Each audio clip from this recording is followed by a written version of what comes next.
নবী করিম সাল্লাল্লাহু আলাইহি ওয়াসাল্লাম রমাদানুল মুবারকের যাবতীয় বিধিবিধান, রমাদানের হক, রমাদানের আদব সব কিছু উম্মতকে শিখিয়ে গিয়েছে।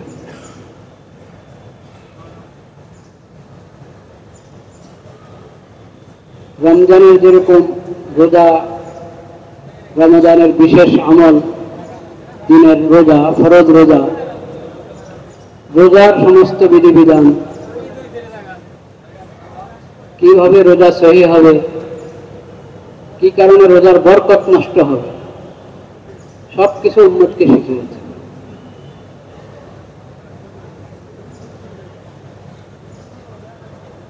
একটা হলো রোজা সহি হওয়া, এটা তো আমরা জানি, বুঝি কি কারণে রোজা ভেঙে যায়, রোজা হবেই না। যেমন পানি পান করলো ইচ্ছা করে, রোজার নিয়ত করেছে, আবার পানিও পান করছে, মনে আছে আমি রোজা, তাও পানি পান করছে, তো রোজা হবে না, রোজা নষ্ট হয়ে গেল। এবং ইচ্ছা করে এরকম করলে কাফারা হবে। একটা হলো রোজা সহি হওয়া, এই মশলাটা মাশাআল্লাহ আমাদের জানাও আছে, আমরা চর্চাও করি। আর একটা হলো রোজা সহি হওয়ার সঙ্গে সঙ্গে বরকতপূর্ণ হওয়া, এটার আমরা চর্চা কম করি। আমাদের রোজাটা সহিও হতে হবে, শুদ্ধ হতে হবে রোজা, সাথে সাথে রোজাটা বরকতপূর্ণ হতে হবে। যেমন আমরা ওইসব কাজ থেকে বিরত থাকবো যার কারণে রোজা ভেঙে যায়, নষ্ট হয়ে যায়, রোজা সহিও হয় না। ওইসব কাজ থেকে বিরত থাকা যেমন জরুরি, রোজার বরকত পেতে হলে, রোজার ফায়দা পেতে হলে ওইসব কাজ থেকে বিরত থাকতে হবে যেগুলোর কারণে রোজার বরকত নষ্ট হয়ে যায়। যদিও রোজা একবারে নষ্ট হয়ে যায় না, ভেঙে যায় না, কিন্তু রোজার বরকত নষ্ট হয়ে যায়, ওইসব কাজ থেকে বিরত থাকতে হবে।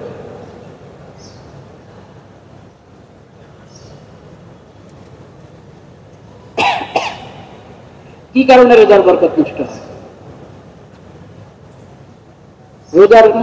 রোজার দ্বারা যে আমরা যে ইমানি ফায়দা পেতাম, সেই ইমানি ফায়দা আর পাওয়া যাচ্ছে না, রোজার বরকত পাওয়া যাচ্ছে না। কি কারণ? নবী করিম সাল্লাল্লাহু আলাইহি ওয়াসাল্লাম এই বিষয়ে অনেক হাদিস ইরশাদ করেছেন। একটি হাদিসে বলেছেন, মাল্লাম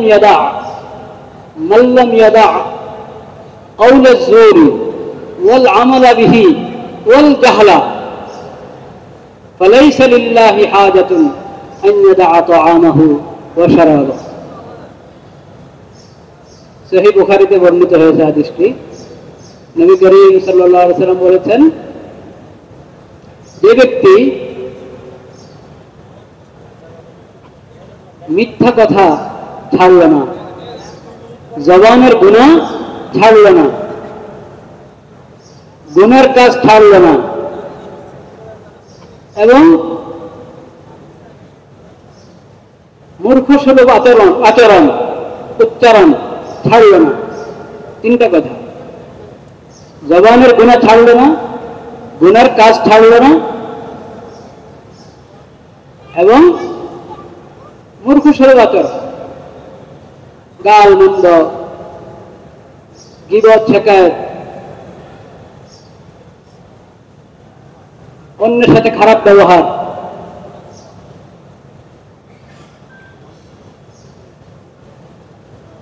এসব যে ছাড়ল না,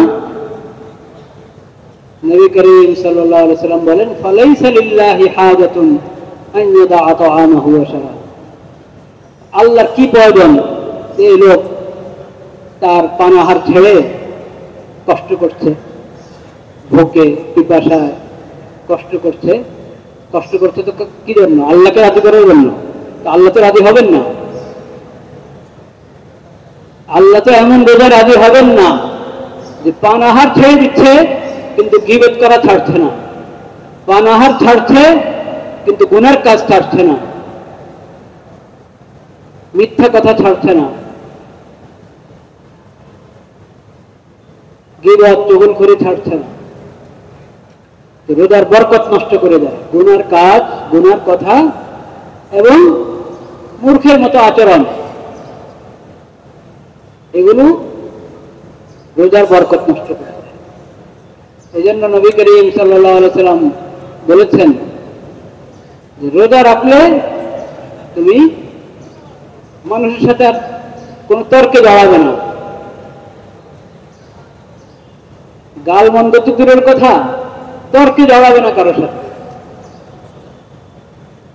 বাস কোনো কাজ, উপকারী কাজ, যেটা দুনিয়ার কোনো কাজ হইতে পারে, জিকির তেলাওয়াত আরো ভালো, বললে ভালো কিছু বলবে, জিকির করবে, তেলাওয়াত করবে, আল্লাহর নাম নিতে থাকবে। জবান খুললে উপকারী কিছু বলো, জাগতিক দিক থেকে উপকারী হোক আর দিনের দিক থেকে উপকারী হোক। গুনার কথা, গুনার কাছ থেকে দূরে থাকে। তো নবী করিম সাল্লাল্লাহু আলাইহি ওয়াসাল্লাম বলেছেন, ফালা ইয়াসখার ফালা ইয়ারফুস ওয়ালা ইয়াসখার,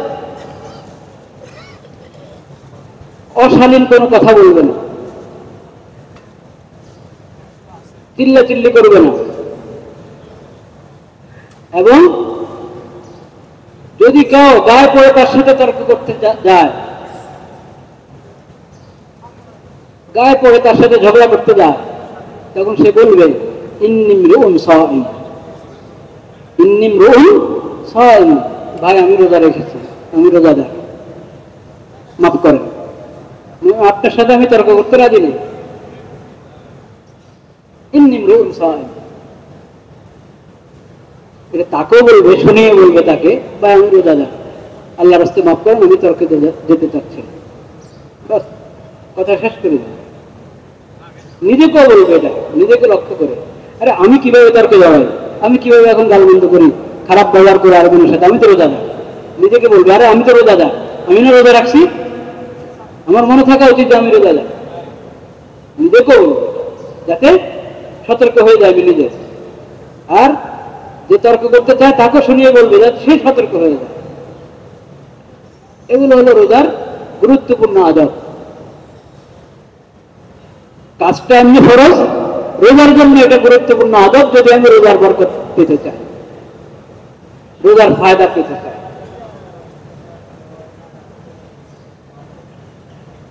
আমরা রমজান মুবারকের মোটামুটি শেষের দিকে এসে পৌঁছেছি। 2 দশক তো চলে গেল। আজকে 20 রমজান, সন্ধ্যা থেকে ইতিকাফ। ইতিকাফ অনেক গুরুত্বপূর্ণ ইবাদত। কোরআন মাজিদে ইতিকাফের কথা একাধিক আয়াতে আছে। ওয়ালা তুবাশিরুহুন্না ওয়া আনতুম আকিফুনা ফিল মাসাজিদ, রোজার আলোচনার মধ্যে ইতিকাফের কথা এসেছে। আকিফুন ওয়া আনতুম আকিফুনা ফিল মাসাজিদ,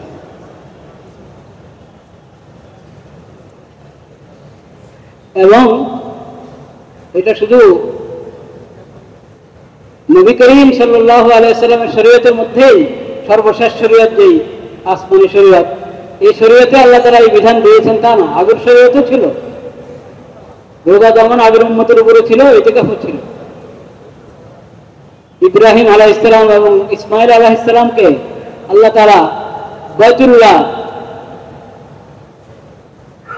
বিষয়ে যখন হেদায়েত দিয়েছেন, সেখানেও ইতিকাফের কথা এসেছে।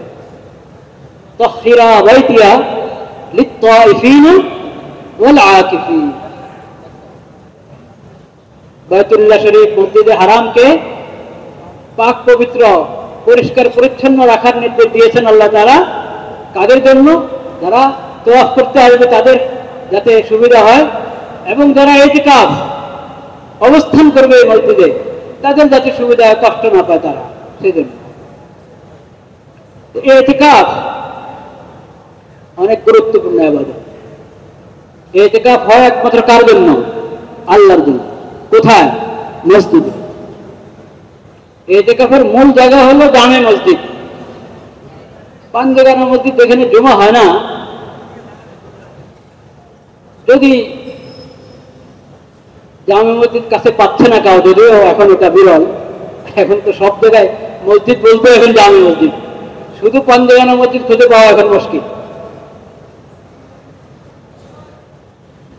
মসজিদ যত ছোট্ট হোক সবাই জরুরি মনে করে যে আমার মসজিদটা জামে মসজিদ হতে হবে। এটা কিন্তু মূল নিয়ম না। মূল নিয়ম হলো জামে মসজিদের সংখ্যা কম হবে, পাঞ্জাগানা মসজিদের সংখ্যা বেশি হবে। যাক, এখন কিছুটা ওজোরের কারণে, কিছুটা আমাদের অবহেলার কারণে দেখা যাচ্ছে সব মসজিদে জামে মসজিদ। যদি কোথাও এরকম থাকে পাঞ্জাগানা মসজিদ, সেখানে ইতিকাফ করবে। যদি কষ্ট হয়ে যায় দূরের মসজিদে যেতে, তখন জুমার জন্য আবার যেতে হবে জামে মসজিদে, জুমা পরে আবার চলে আসবে পাঞ্জাগানা মসজিদে। ইতিকাফের জায়গা মসজিদ। গত জুমা আমি বলেছিলাম মা বোনদের জন্য কিন্তু ইতিকাফের জায়গা তাদের মসজিদ, তাদের মসজিদ। মা বোনদের মসজিদ কোনটা? ঘর। তার ঘরে একটা নির্দিষ্ট জায়গা থাকবে, ছোট্ট কামরা, বা কামরা না হোক পর্দা দিয়ে আলাপ করবে, পর্দাও না দেখ, নিয়ত করে রাখবে এটা আমার ইবাদতের জায়গা। ওখানে নামাজ পড়বে, তেলাওয়াত করবে, জিকির আজকার করবে, ওটাকে পাক পবিত্র রাখবে। ওখানে খুশবু লাগিয়ে এই জায়গাটাকে সুন্দর করে রাখবে। ওই জায়গা তার ইবাদতের জায়গা, ওটাই তার মসজিদ। হাদিস শরীফে বলা হয়েছে এটা। তাদের ঘরের মধ্যে ইবাদতের জন্য যে জায়গা, ওটা তাদের মসজিদ। আমরা যে মসজিদে নামাজ পড়তে আসি, এই মসজিদে থেকে তাদের ওই ঘরের মসজিদে নামাজ পড়া তাদের জন্য উত্তম। আমরা জামাতের নামাজে মসজিদে যখন আসি, তাহলে কত গুণ বেশি, কত গুণ? 27 গুণ, 25 গুণ, 27 গুণ বেশি। এক ওয়াক্ত নামাজ, এর মধ্যে আল্লাহ তাআলা 25 গুণ, 27 গুণ সওয়াব দিয়ে দিচ্ছেন। এটা মেয়েদের জন্য না। মেয়েরা যদি মসজিদের জামাতে শরীক হতে চায়, তাহলে কমতে থাকবে সওয়াব। এই সওয়াব তারা পেতে চাইলে তাদের ঘরের মসজিদে নামাজ পড়বে, তাহলে এই সওয়াব তারা পাবে। وبيوتهن خير لهن, নবী করিম সাল্লাল্লাহু আলাইহি ওয়াসাল্লাম বলেছেন, وبيوتهن خير لهن।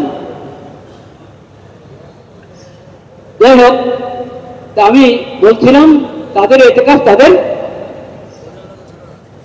ঘরের মধ্যে। পুরুষদের জন্য ইতিকাফের জায়গা মসজিদ। মসজিদে সময়টা কাটাতে হবে। এক তো ইতিকাফ, রমজান মাস, আবার 60 দশক, আবার ইতিকাফের হালাতে কোথায় আছি? মসজিদে আছি। এই জন্য ইতিকাফকারী তাকে তার সময়গুলো গুরুত্ব দিতে হবে খুব বেশি। এমনি রমজানের 60 দশকের প্রতিটা মুহূর্ত অনেক গুরুত্বপূর্ণ। যারা ইতিকাফ করছে তাদের জন্য, যারা ইতিকাফ করছে না তাদের জন্য, যারা ইতিকাফ করছে না তাদের জন্য অনেক মূল্যবান সময়।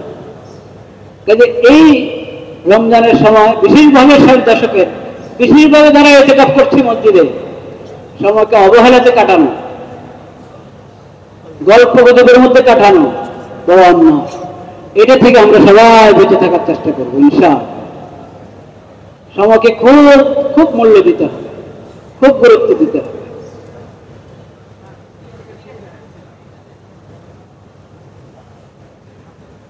লা ইলাহা ইল্লাল্লাহ, লা ইলাহা ইল্লাল্লাহ, লা ইলাহা ইল্লাল্লাহ। বিশেষ করে লাইলাতুল কদর, লাইলাতুল কদর, ইন্না আনজালনাহু ফি লাইলাতিল কদর, লাইলাতুল কদরি খায়রুম মিন আলফি শাহর।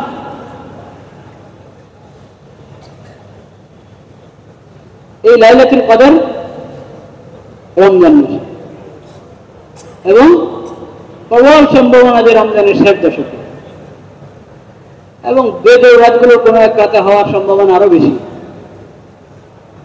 সেটা 27 হতে পারে, 29 হতে পারে, 21 হতে পারে, 25 হতে পারে।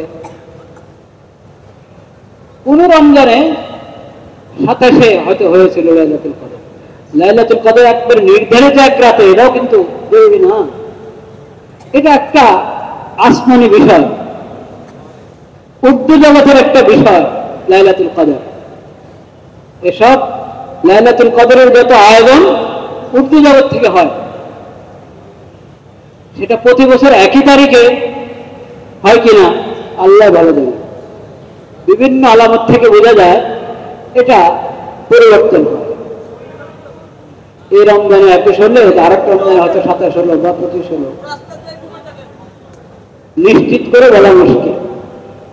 27-এর কথা যে আমরা বলি, 27 সব কদর, এটা প্রবল সম্ভাবনা বলতে পারে। একবার নিশ্চিত করে 27 বলা মুশকিল। কেন? আল্লাহ রাব্বুল আলামিন জানিয়েছিলেন নির্ধারিত ভাবে কোন ব্যক্তি সবে কদর, পরে আবার ওই এলেম আল্লাহ তাআলা উঠিয়ে নিয়েছে। কি কারণে? ওরাও হাদিসের কিতাবে আছে, হাদিস শরীফে আছে। নবী করিম সাল্লাল্লাহু আলাইহি ওয়াসাল্লামকে জানানো হয়েছে। নবী করিম সাল্লাল্লাহু আলাইহি ওয়াসাল্লাম বলার জন্য আসছিলেন। এই সময় দুজনে ঝগড়া করছে কি নিয়ে, তখন আল্লাহ তাআলা এই এলেম আবার উঠিয়ে নিয়েছে।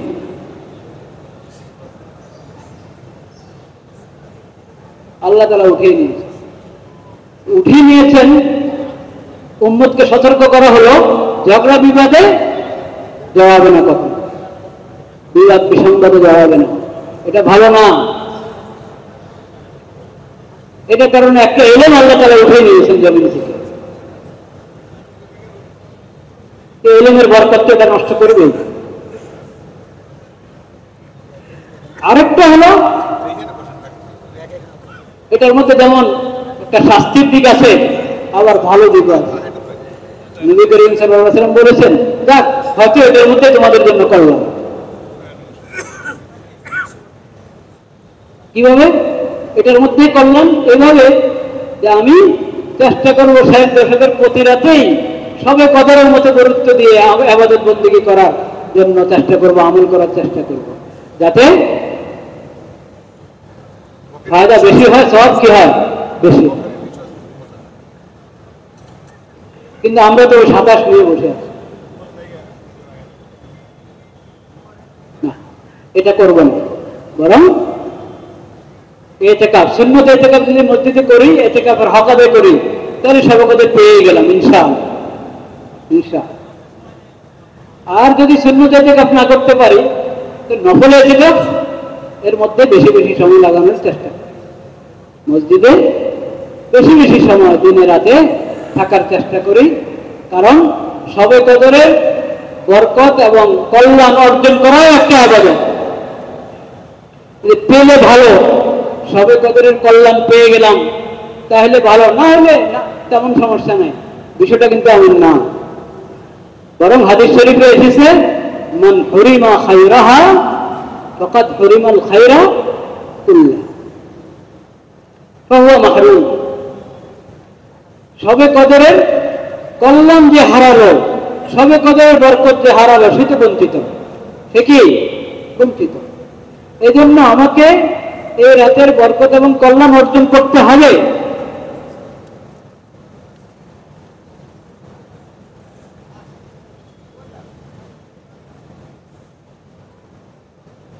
লা ইলাহা ইল্লাল্লাহ, লা ইলাহা ইল্লাল্লাহ, লা ইলাহা। সেজন্য সবে কদর থেকে যেন মাহরুম না হই, এটার প্রতি এতেকাফকারী যারা মসজিদে সুন্নত এতেকাফ করছি তারাও যত্ন নিব, এবং যারা সুন্নত এতেকাফ করতে করছি না তারাও এটার প্রতি যত্ন নিব, যে সবে কদরের কল্যাণ থেকে বরকত থেকে যাতে আমি বঞ্চিত না হই, মাহরুম না হই। সেটার জন্য 5 ওয়াক্ত নামাজ মসজিদে জামাতের সাথে পড়া, মাগরিব এশা ফজর জামাত যাতে মিস না হয়, এবং অহেতুক অনর্থক কাজ থেকে যে কোনো সময় তো দূরে থাকা ভালো, দূরে থাকা উচিত রমজানে আরো গুরুত্বের সাথে। আর গুনার কথা, গুনার কাজ থেকে তো দূরে থাকবে। আমি যদি রমজান এবং সিয়াম এর হক আদায় করি তাহলে ইনশাআল্লাহ এই বরকত আল্লাহ তাআলা দান করবে। বিশেষ করে সুন্নত ইতিকাফ এবং বেশি বেশি নফল ইতিকাফে বেশি সময় কাটানোর চেষ্টা করলে আরো নিশ্চিত হবে ইনশাআল্লাহ শবে কদরের বরকত পাওয়া, কল্যাণ পাওয়া। আল্লাহ তাআলা আমাদের সবাইকে তৌফিক দান করেন, কবুল করেন।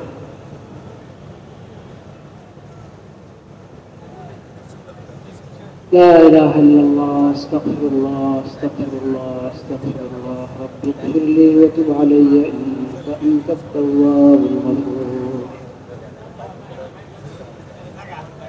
رب اغفر لي وتب علي إنك أنت التواب الغفور رب اغفر لي وتب علي إنك أنت التواب الغفور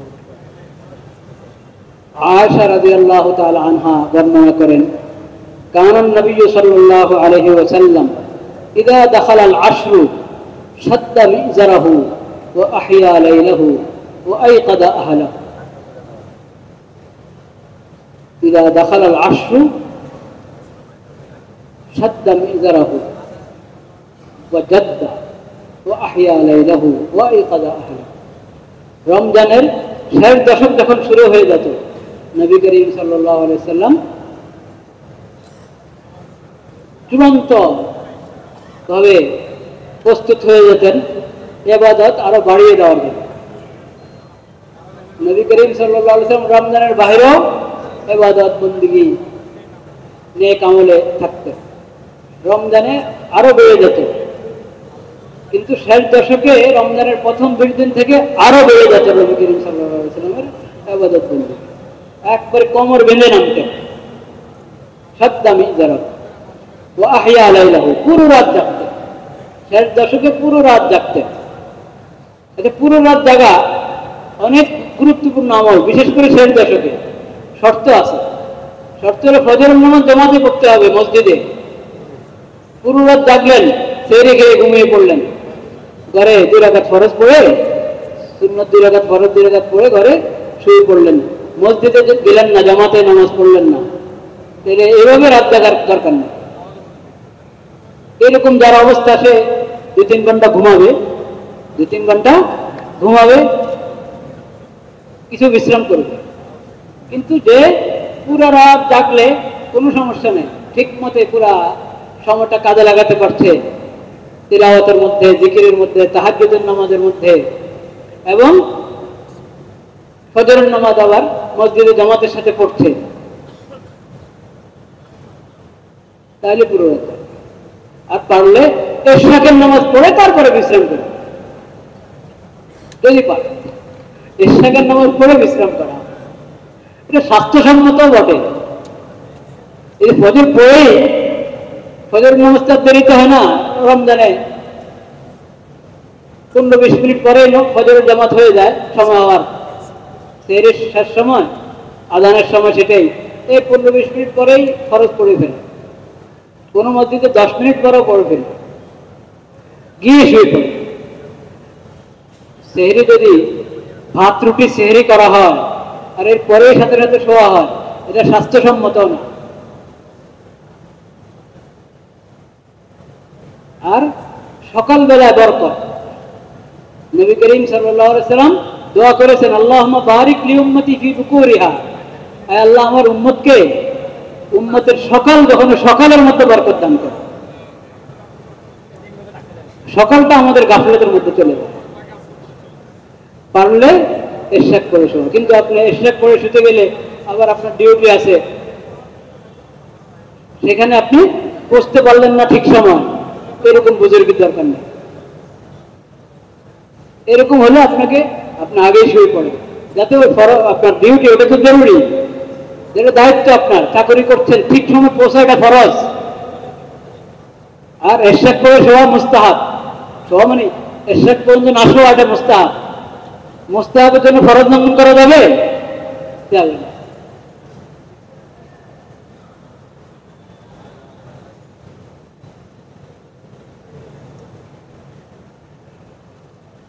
আল্লাহ ও আইকাদা আহলাহু, নবী করিম সাল্লাল্লাহু আলাইহি ওয়াসাল্লাম পরিবারের লোকদেরকে জাগিয়ে দিতেন। আরে এখন 60 দশক, সারা রাত ঘুমায় না, সারা রাত তো কেউ ঘুমাতেন না ওনারা, কিন্তু 60 দশকে তাদের নবী করিম সাল্লাল্লাহু আলাইহি ওয়াসাল্লাম যার জন্য সম্ভব, সুস্থ আছে, সে পুরো রাত জাগো।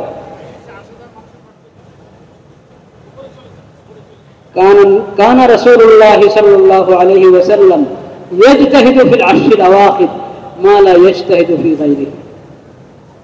আয়েশা রাদিয়াল্লাহু তাআলা আনহা তার বর্ণিত আরেকটি হাদিস মুসলিম শরীফে আছে, আগে যেটা বললাম বুখারী শরীফের হাদিস এবং মুসলিম শরীফ দুটো কিতাবে আছে। নবী করিম সাল্লাল্লাহু আলাইহি ওয়াসাল্লামের ব্যাপারে আম্মাজান উম্মুল মুমিনিন আয়েশা রাদিয়াল্লাহু তাআলা আনহা বলেন, ইয়াজতাহিদু ফিল আশরিল আওয়াখির মা লা ইয়াজতাহিদু ফি গায়রিহি। 60 দশকে নবী করিম সাল্লাল্লাহু আলাইহি ওয়াসাল্লাম অনেক বেশি মেহনত করতেন ইবাদত বন্দেগীর ক্ষেত্রে, অন্যান্য দিনের তুলনায়, অন্য মাসের তুলনায় তো বটেই, রমজানেরও অন্যান্য দিনগুলোর তুলনায়, রাতগুলোর তুলনায় বেশি মেহনত করতেন নবী করিম সাল্লাল্লাহু আলাইহি ওয়াসাল্লাম, বেশি মুজাহাদা করতেন ইবাদত বন্দেগীতে, তাহাজ্জুদ তেলাওয়াতে। লা ইলাহা ইল্লাল্লাহ, লা ইলাহা ইল্লাল্লাহ, লা ইলাহা ইল্লাল্লাহ। দেখেন, ইতিকাফ সম্পর্কে আরেকটা গুরুত্বপূর্ণ বিষয় আমাদের জানা থাকা দরকার। মাসালা তো আমরা জানি, ইতিকাফ অবস্থায় কোনো অসুস্থ ব্যক্তির খেদমতের জন্য, দেখভাল করার জন্য যাওয়া জায়েজ আছে ইতিকাফ অবস্থায়? মসজিদে আমি ইতিকাফ অবস্থায় আছি, জানলাম যে আমার অমুক আত্মীয় অসুস্থ হয়ে গেছে, অমুক ভাই অসুস্থ হয়ে গেছে, তখন তার খোঁজ খবর নেওয়ার জন্য, দেখভাল করার জন্য যাবো না ইতিকাফে বসে থাকবো? বলেন না কেন মাসালা? ইতিকাফে বসে থাকবো, যাবো না? অথচ অসুস্থ ব্যক্তির খোঁজ খবর নেওয়া, দেখভাল করা, এটা অনেক বড় সওয়াবের কাজ, অনেক গুরুত্বপূর্ণ আমল, এক মুসলিমের আরেক মুসলিমের উপরে বড় হক। কিন্তু ইতিকাফের জন্য আমি আটকা পড়েছি, ইতিকাফের জন্য কি আমি আটকা পড়েছি, এখন আমি যাব না। ওটা ভিন্ন কথা, যদি তার খোঁজ খবর নেওয়ার জন্য, ওই রোগীর খোঁজ খবর নেওয়ার জন্য আর কোনো ব্যবস্থা নাই, আমি না গেলে তার কঠিন হালাত হয়ে যাবে, অন্য কোনো ব্যবস্থায় নাই তার খেদমতের জন্য আমি ছাড়া, তখন তো ইতিকাফ ভেঙে আমি যাব, এটা ইতিকাফ ভাঙা হবে না, ইতিকাফ থাকবে না। কিন্তু সাধারণ অবস্থায় ইতিকাফকারী কোনো অসুস্থ ব্যক্তির খেদমত করার জন্য, সেবা যত্ন নেওয়ার জন্য যাবেন। এবং জানাজার নামাজও যাবেন, জানাজার নামাজও যাবেন। জানাজার নামাজ তো মসজিদের বাইরে হয়, ওখানে যাবে না, জানাজার নামাজে যাবে। এখন ঢাকা শহরে জায়গার অভাবে অনেক সময় জানাজা খাট বাইরে রাখা হয়, মসজিদের বাইরে রাখা হয়, এবং মুসল্লিরা মসজিদের ভিতরে থাকে। ইমাম সাহেব মসজিদের বাইরে দাঁড়ান, কখনো কখনো ভিতরে দাঁড়ান, এক এক জায়গায় এক এক নিয়ম। জায়গা থাকলে ইমাম সাহেব কয়েকজনকে নিয়ে মসজিদের বাইরে দাঁড়ান, যদি ইতিকাফের অবস্থা না থাকেন তাহলে। কিন্তু আমি বলছি, ওজোরের কারণে যদি খাট বাইরে রেখে জানাজা নামাজ মসজিদে হচ্ছে, তো মুসল্লিরা আছে, জানাজা পড়বে মসজিদে, ইতিকাফকারীও সেই জানাজার নামাজে শরীক হতে পারবে, কিন্তু জানাজায় উপস্থিত হওয়ার জন্য মসজিদ থেকে বের হতে পারবে।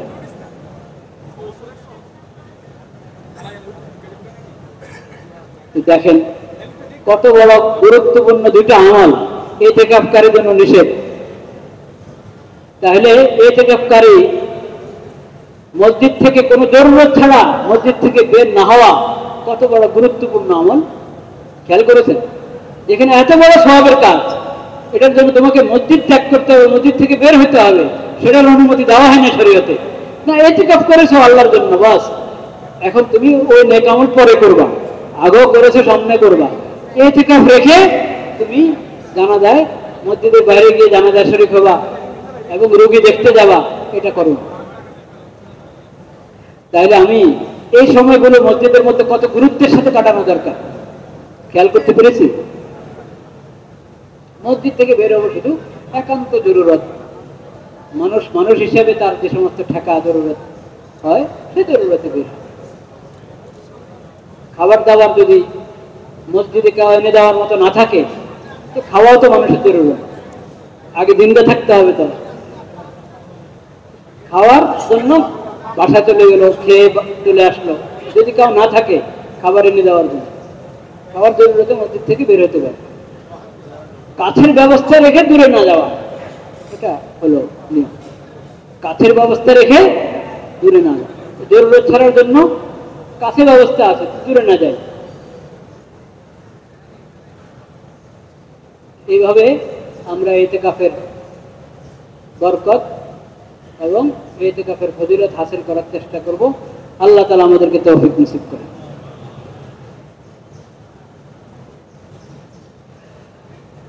লা ইলাহা ইল্লাল্লাহ, লা ইলাহা ইল্লাল্লাহ, লা ইলাহা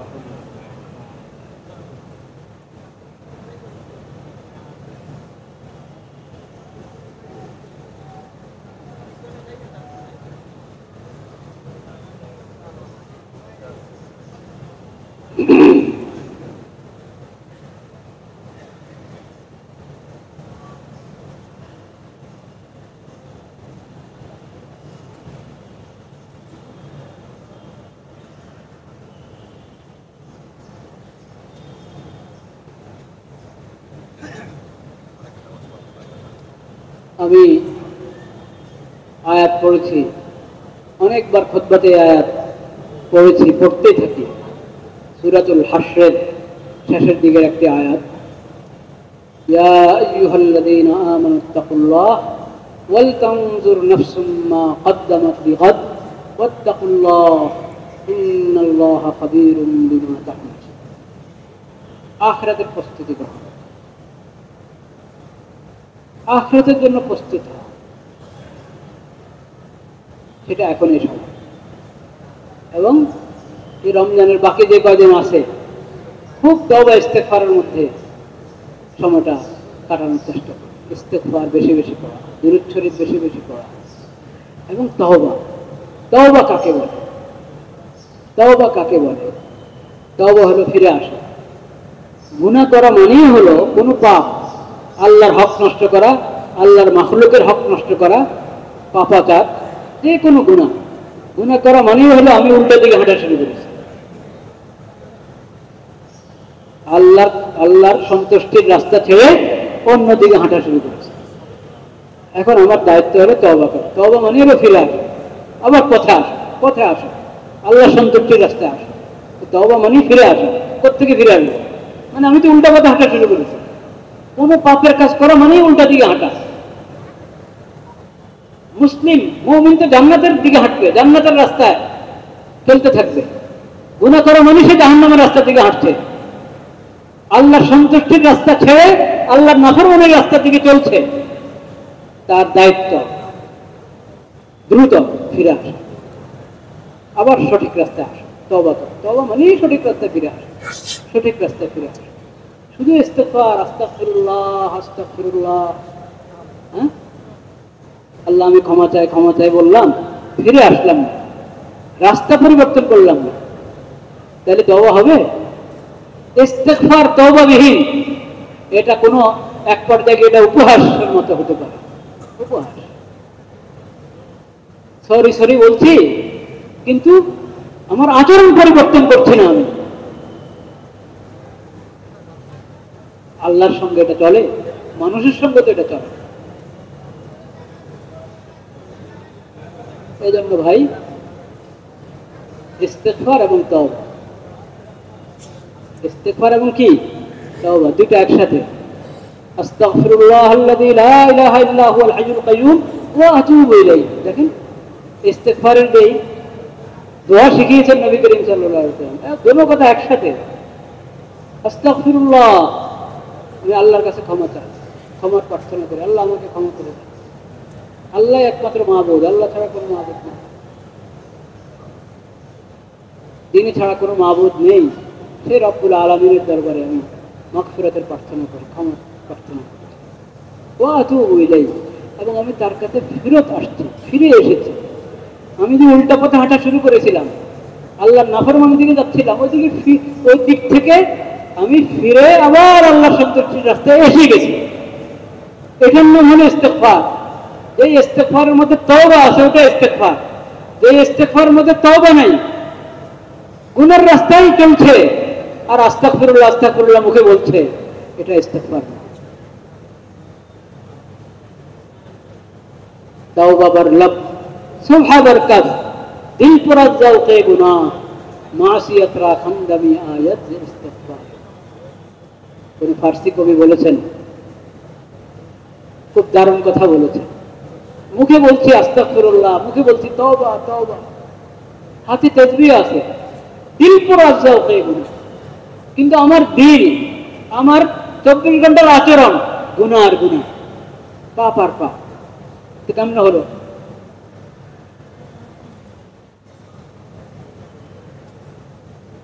মাসিয়াত রাখান্দামি আয়াত যে ইস্তিগফার, এমন করলে তখন পাপেও হাসে, পাপেও কি হাসে। ও তোর তওবা, তোর ইস্তিগফার দেখছি, পাপেও হাসে। পাপকে আমি কি হাসতে দিব আমার উপর? এজন্য আমার তওবার সঙ্গে ইস্তেগফার থাকবে, আমার ইস্তেগফারের সঙ্গে কি থাকবে? তওবা থাকবে। ফিরে আসো, যা হয়ে গেছে ওটার উপর লজ্জিত হয়ে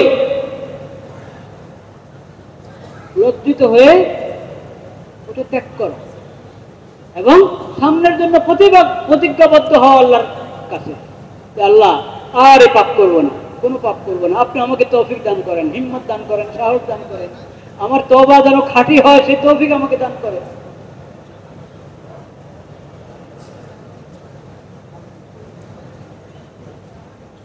আর পিছনের কাফারা করো, তওবার পরে পিছনের কাফারা ধীরে ধীরে করতে থাকো। যাদের হক নষ্ট করেছ তাদের হক আদায় করো। তওবার কারণে গুনাহ মাফ হয়, যদি খাঁটি তওবা হয় তাহলে গুনাহ মাফ হয়, কিন্তু আরেকজনের হক মাফ হয় না।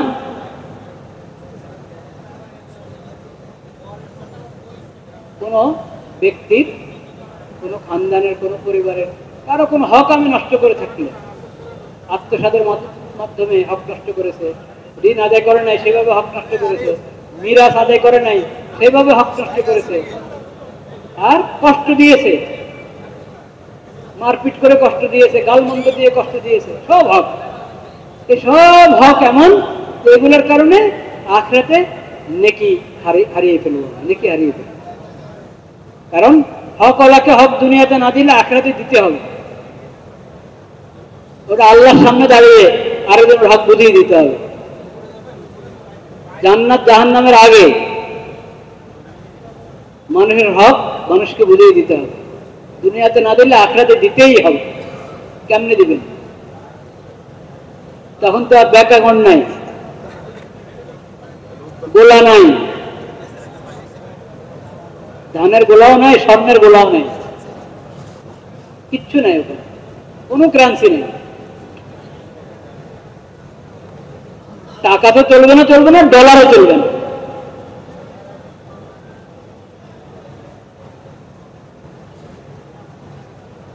কোনো কারেন্সি নাই, কোনো মুদ্রা নাই, কিছু নাই, কি দিয়ে আদায় করবে? আমল।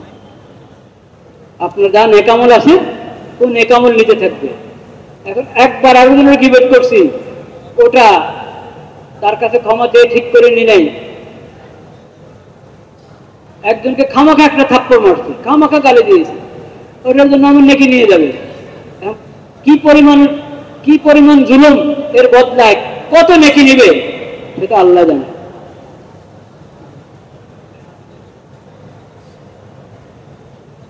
যখন নেকি দিতে দিতে নেকি শেষ হয়ে গেছে, মানুষের হক কি হয় নাই, শেষ হয় নাই, তখন আর কি নাই, কিছু আর কি করবে? না, তারপরও আছে, ছাড় নাই, ওর গুনাহ তোমার কাঁধে আসবে, ওর গুনাহ তোমার কাঁধে আসবে, তো ওর গুনাহ হালকা হবে। নেকি তো নিল, এখন তার গুনাহ এদিকে চলে আসলে সে জান্নাতে চলে যাবে, তুমি জাহান্নামে যাবে। কঠিন অবস্থা কিন্তু এটা। আল্লাহর মাখলুকের হক নষ্ট করা, মাখলুকের উপর জুলুম করা, অত্যাচার অনাচার, এটা আমরা হালকা মনে করি। হালকা না, এটা যুলুমাতুল ইয়াউমাল কিয়ামা, কিয়ামতের দিন এটা অন্ধকার আর অন্ধকার, তোমাকে ধ্বংস করতেই থাকবে। সব নেকি নিয়ে, যখন নেকি নাই তার গুনাহ তোমার কাছে আসতে থাকবে, এখন আর তোমার জান্নাতে যাওয়ার কোনো উপায় নেই। উলকিয়া ফিন্নার, ছেড়ে জাহান্নামে নিক্ষেপ করা হবে।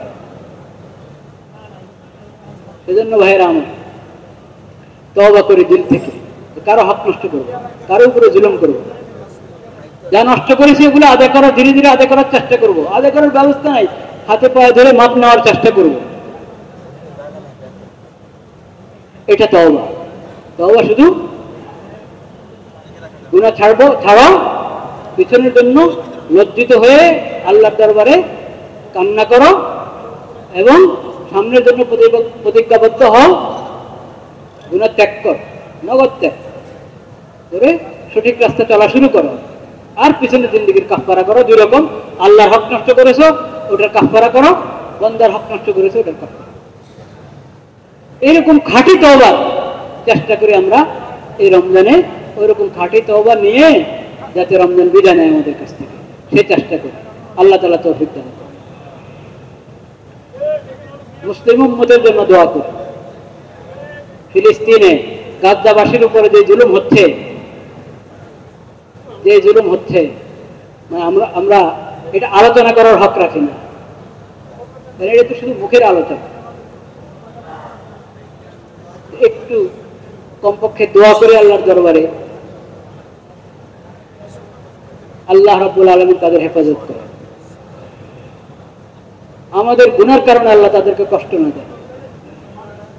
তাদের এই কোরবানির বরকতে পুরো মুসলিম জাহানের মধ্যে আল্লাহ তাআলা দ্বীন, শরীয়ত, ঈমান এবং কোরআনের হাওয়া জারি করে।